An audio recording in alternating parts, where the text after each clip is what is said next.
আসসালামু আলাইকুম রহমতুল্লাহ। আমি মোহাম্মদ মামুন রশিদ। এবার ইসলামিক প্রসঙ্গ তৌহিদ প্রসঙ্গ নিয়ে আলোচনা।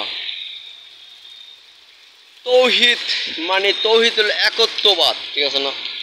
অর্থাৎ আল্লাহ তাআলা যে এক এবং একক, সেই দাওয়াত দেওয়ার জন্য আল্লাহ তৌহিদ দাওয়াত পাঠিয়েছেন পৃথিবীতে।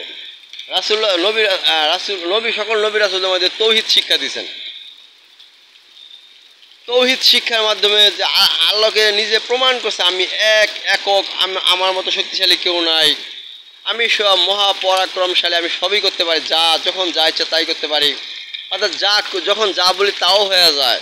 অর্থাৎ ফায়াকুন বলে, যেমন পৃথিবী আরশ, কুরসি, লৌহ কলম, সাত আসমান, সাত জমিন, দুজক, বেহেশত, দুজক, সব কিছু আল্লাহ 6 দিনে তৈরি করে ফেলেছেন। তাহলে আল্লাহ কত বড় শক্তিশালী, এত কিছু 6 দিনে তৈরি করে ফেললেন। আমরা একটা মানে মিস্ত্রিতে একটা বিল্ডিং, একটা ঘর তৈরি করতে 1 মাস 2 মাস লাগে, একটা বিল্ডিং হতে 1 বছর 2 বছর লাগে। দেখেন তারা 6 দিনে কত কিছু তৈরি করেছে। দেখেন আকাশে কত তারকা আছে। যেমন আয়েশা একবার রাসূলুল্লাহ সাল্লাল্লাহু আলাইহি ওয়াসাল্লামকে অভিসারে যা জিজ্ঞেস করছিলেন যে রাসূল, মানে আকাশে তারা গুনতেছে, রাসূল ফলো করছে, আয়েশা কি তারা গুনতেছে। রাসূল আয়েশাকে বলছেন যে তুমি কি গুনো? তারা গুনতেছি। আকাশে কত তারা, আকাশে এত তারা, বলতেছে যে এত তারা বরাবর নেকি কার? তখন রাসূল বলছে এত তারা বরাবর নেকি হযরত ওমর ফারুকের। তখন রাসূল একটু মন খারাপ হয়েছে যে তার বাবার কথা না কইয়া ওমরের কথা বলছেন। তখন রাসূল বলছেন তুমি মন খারাপ করছো, তোমার বাবার কথা বললে দেখা। বলছে তোমার মন খারাপ কেন? বলছে আমার বাবা, আমি ভাবছি আমার বাবার নাকি বেশি বলবেন, ওমর নাকি বেশি বললেন। অর্থাৎ আমার সতীনের বাবার নাকি বেশি বললেন। মানে ওমরের জন্য মেয়ে কত রাসূল বিয়ে করছেন, আবার আয়েশার জন্য বাবা আবু বকর সিদ্দিকের জন্য, ঠিক আছে না?